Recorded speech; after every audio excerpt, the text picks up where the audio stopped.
example solutions via PDF if the connection drops out before we get through everything today. Okay, let's see here. So there was a question about if you get an ad, can you watch the credit for the whole thing?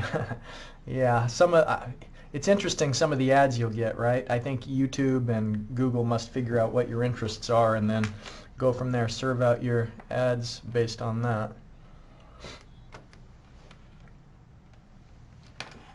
Okay. So today we're going to be talking about the discharge depth relationships having to do with chokes, and just a reminder that homework 9 is that's just barely been posted now. That's 3 problems, and they're all textbook problems, and you can find the assignment description in Blackboard. The design project, also I wanted to take a moment to talk about that. The annotated maps that you need, I'm going to show you an example of that in just a moment. It should be for the system at the full flow rate and the system at 0 flow rate. And of course, the annotations that need to be on that map are described in the assignment handout and also here on the screen. So this is what the network map should look like. I mean, where you put the pipes is going to be variable based on each student is going to be trying to minimize not only the pipe diameter but the total length of pipe that you are using, and so it doesn't necessarily have to be in this layout, but the reason why I wanted to show you is because this has the pipe length annotated, the diameter, it's got the flow rate, it shows you the junction name, the pressure, the elevation, and then if there's any outflow at each junction. So this student did a nice job annotating the map. You can create your map by hand if you like. You can write it on top of the printed network that I've given you before. You could put a sketch together using PowerPoint, whichever way you want to do it. Unfortunately, EPANet itself doesn't have a lot of robust tools to show like pressure. You could annotate, you can do the typing the text on there, but it needs to be for both the peak flow rate and also for the 0 flow rate overnight kind of pressures that you'll see when there's 0 demand. All right, so we're going to talk as a review about the specific energy, and remember from the specific energy diagram what we're graphing here is that there are a variety of different energies that can be observed depending on what combination of depth and velocity you have for the flow. And at the minimum, the very leftmost part of that specific energy diagram is the critical depth. So in this figure, what we had was a certain fixed flow rate, a fixed roughness and channel width, and then there is a variety of different slopes that the channel can be laid out on, and each of those different slopes is going to cause a different flow depth and a different velocity, and so then that gives you a different specific energy. So this is just what we've talked about before. Today I wanted to introduce the idea of what if instead of having a fixed flow rate and varying the slope of the channel, what if instead we were going to keep the specific energy constant and then vary the flow rate and try and maximize how much flow can be accommodated based on the specific energy that's available. The thing that would, if we did a graph on the vertical axis being the specific energy and the flow depth, and the horizontal axis being the flow rate, what you'd notice is that the critical depth corresponds to the maximum flow rate. So if we want to maximize the flow rate, it's the critical depth that achieves that, and we'll see in a couple of upcoming examples that the flow will go to the critical depth when it's trying to overcome an obstacle. So we can think of critical flow, meaning the flow when the depth is at the critical depth. It's either both. It's the minimum specific energy that's required to accommodate a certain discharge, or it's the maximum amount of discharge that you can get through a channel with a specific energy, a certain amount of specific energy that's available. Okay, so let's take an example of a bed dropping down. So the water is flowing through a channel and then there's a sudden drop. And so we know the depth upstream of that drop and we know the flow depth downstream of that drop. And we know the magnitude of the drop, delta Z. And so what we want to know is what would be the new flow depth. We have to go through the calculations to identify the flow depth after that drop. And the way we know whether it's going to get deeper or shallower downstream is with the assessment, first of all, of whether conditions are supercritical or subcritical upstream. And so the first step of that is to find out, here upstream at location 1, whether we had a Froude number greater than 1, meaning the conditions are supercritical, or less than 1, meaning that the conditions are subcritical.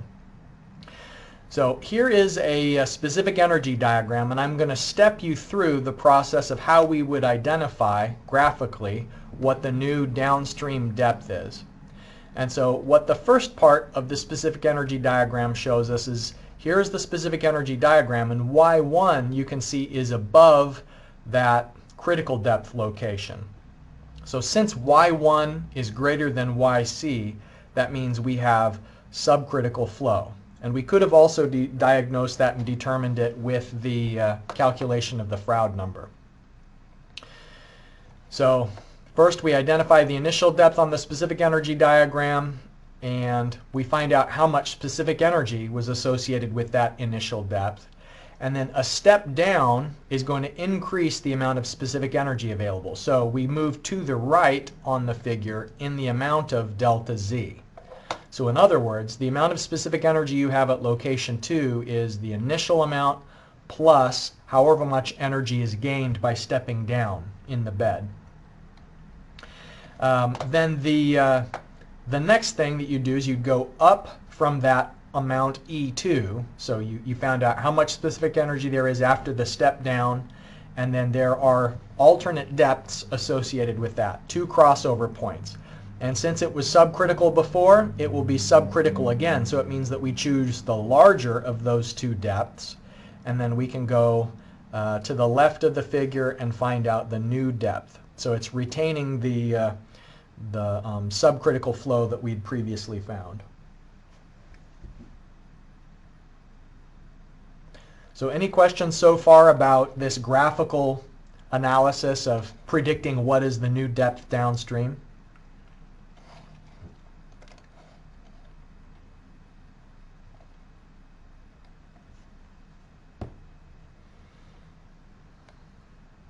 Okay. Any questions at all so far? Well, let's take a look at an example. Here at location 1 is the given depth of 3.5 feet and a channel width of 8 feet. And then there's a step down of 1.2 feet. So we know the original flow rate. So we can calculate E1. So E1, here's the formula for the specific energy. E1 is going to be the depth at 1 and then plus Q squared divided by 2GA squared. You could either use the flow rate Q or you could find the velocity. So we want to find out how much is the specific energy at 1 using this specific energy equation. We know the drop down, so the plus Z is 1.2 feet, and the sum of those two things gives us the specific energy at 2.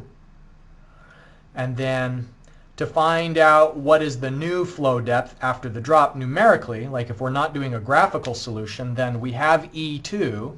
So that's E2 on the left-hand side of the equation. And now we're solving for Y. So Y is unknown, Y2, and then there's a Y term in this area component as well. So we're going to end up with a cubic equation. and solving for what are the three roots, what are the three depths that would satisfy that cubic equation, and then we're picking either the supercritical or the subcritical root, depending on whether at location 1 conditions were supercritical or subcritical. Okay, so let me push you to the breakout rooms, and we'll take a moment to, number 1, remember step 1 is calculate what is the energy at 1, add that to the drop down step. That gives you E2, and then with E2 you're solving for Y2.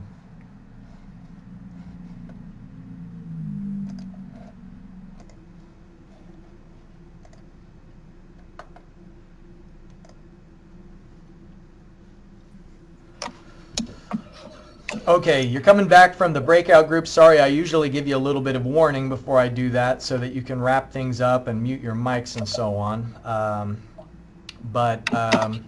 So remember, what we're doing here is we're finding out how much specific energy is there originally at 1.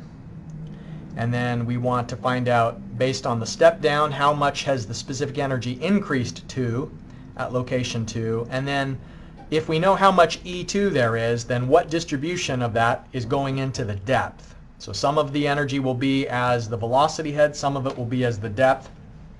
And we know which root by diagnosing whether the flow was supercritical or subcritical before. So let me show you the calculations that I've got. And the first thing that I did was calculated the Froude number so that I could know whether the flow conditions were supercritical or subcritical.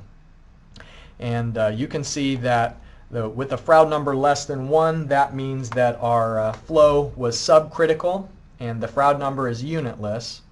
And so that means later on when we solve that cubic equation, we'll have two non-negative roots, and we'll select the larger of those two non-negative roots.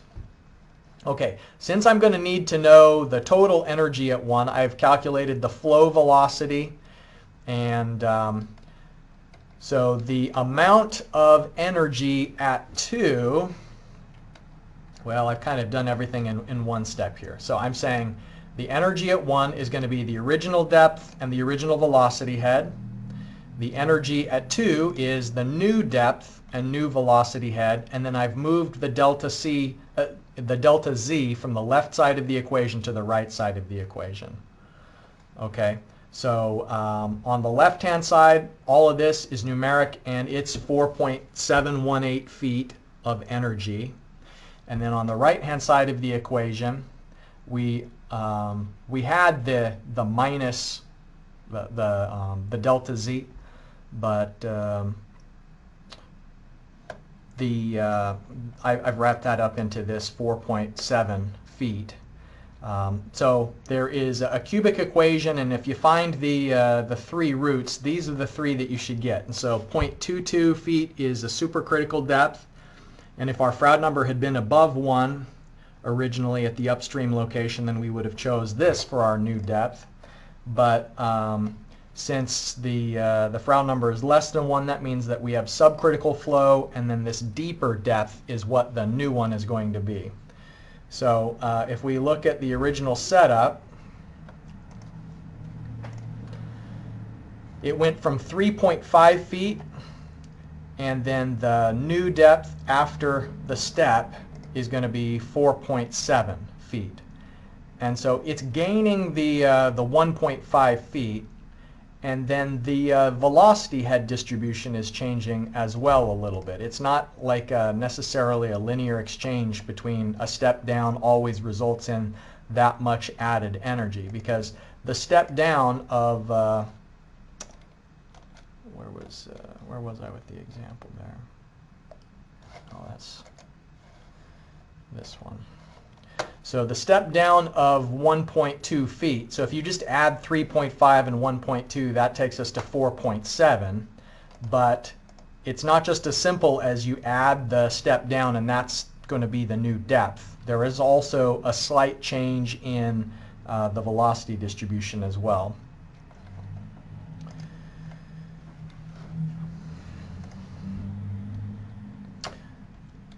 Now, a step up is similar. It's just that instead of adding energy to 2, we subtract energy from subtract specific energy from 2. And we can think of E1 is how much energy is available upstream in order to push water over this obstacle. And so there is a delta Z that's too big and there's not enough energy to push it over the obstacle. We'll talk about how the water begins to pool upstream when that happens. But if we're less than that maximum critical step height, then it's not going to cause choking upstream. It's just going to adjust what the depth is in the upstream location. So we could do the same thing where we say that the specific energy is changing in the amount of the delta Z. So this time the E2 is less than E1 because we're subtracting out the delta Z. Whereas in the case of a step down, the E2 is larger than E1 was. But the total energy doesn't change, although the specific energy does. And total energy takes into account the elevation above the datum. So total energy has some vertical datum that doesn't change, whereas specific energy is just measuring how much energy is there above the bottom of the bed. So here's our specific energy diagram, and this time instead of shifting to the right when we have a step down, we shift to the left when there's a step up.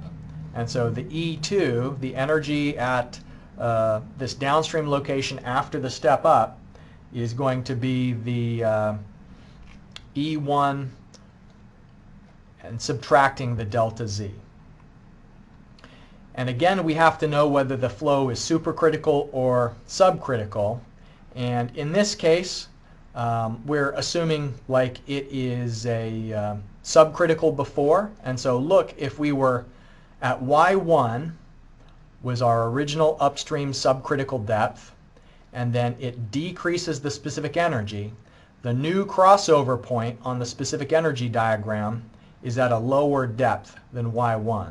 So it's a little bit counterintuitive that raising the bed is going to make it flow at a shallower depth, but that's in fact what happens in order to maintain this specific energy.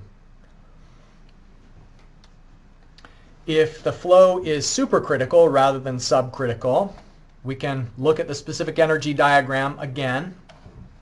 There's E1 is our original specific energy, and so there's some supercritical flow depth, and we lose Z. So the specific energy is decreasing and go up, and we're on the underside of the specific energy diagram because anything above that would have been the supercritical route. And if we knew that it was a subcritical depth before, if this Y sub C represents our critical depth, we can diagnose the flow regime at 1 by just the fact that the depth Y1 is less than YC. So if Y1 is less than YC, that means it was supercritical at the upstream location, and then it is going to be supercritical again downstream, but the depth goes up because that is going to be the point of intersection with the specific energy diagram. New depth is greater if it's supercritical, and then there's a step up. All right, so let's look at a bed step up. The last one was a step down. This one is a step up. So remember that the energy at 1 is going to be greater than the energy at 2. Some of the energy that was at 1 is going into this delta Z. And in this example, we have a step up of 0.5 feet, a flow rate of 250 CFS.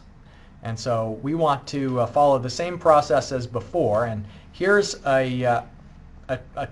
two options to diagnose the flow regime. I kind of hinted at it on the last slide when I said you could compare the flow depth to the critical depth. Since this is rectangular, it's pretty easy for us to calculate the critical depth. So if you calculate the flow per unit width, so lowercase q is large Q divided by B. So flow per unit width squared divided by G to the 1/3 power for a rectangular channel will give you the critical depth. And then you can compare Y1 to the critical depth, and then that will tell you whether you've got super or subcritical. Or you could just calculate the Froude number. And then that's going to tell us, when we find our cubic equation and the roots of it, whether to choose the supercritical or the subcritical of the two roots that are going to be non-negative. Okay, so again, let me put you into the breakout groups. I think maybe I probably brought you back prematurely last time, so I will put you in those and circulate around to see if there are any questions as you're working on it.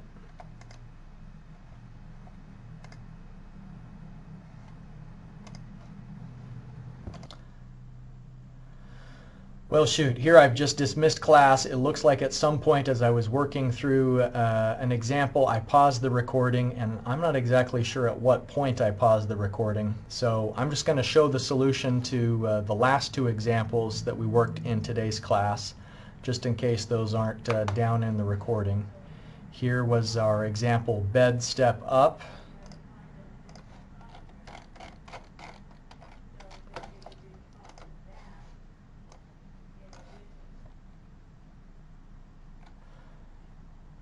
So in the step up, you can see we can calculate the velocity pretty easily since it's a rectangular channel. I determined that the flow regime was subcritical by comparing the upstream depth to the critical depth. And since the critical depth was 2.69 and the given upstream depth was 5 feet, then that means we have a subcritical flow at 1. And so then we need to say that the energy, the specific energy at 1 is going to be the depth at 2 plus the velocity head at 2 plus the step. So the specific energy at 2 is going to be less than the specific energy at 1 because some of the energy is lost due to the step up. So subtracting that off of the energy we knew at 1, you see that it goes with a cubic equation. And solving for those three roots, we consider the two non-negative roots, and the larger of those is the subcritical. Now the last example from today's class, which I don't think this recording ended up getting that because it was paused at some moment. This formula to determine the critical depth is only valid for rectangular channels. We can use the full version of the Froude number equation to find our depth under any channel geometry, but here was the last example. Find out what's the specific energy.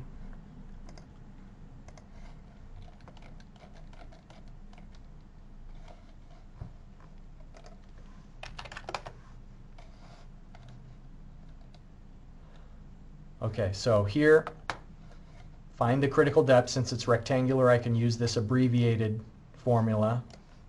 See the critical depth and the specific energy. Only if conditions are critical in a rectangular channel, we can have this kind of shortcut of finding the specific energy. It's 3/2 of the critical depth. If it's not a rectangular channel, or if it's not a critical depth, you can't find the specific energy with this formula of 1.5 times the depth. But we can here, and just to prove that, you can see that with the velocity that we have, I verified using the full version of the specific energy equation how much energy there is at 1.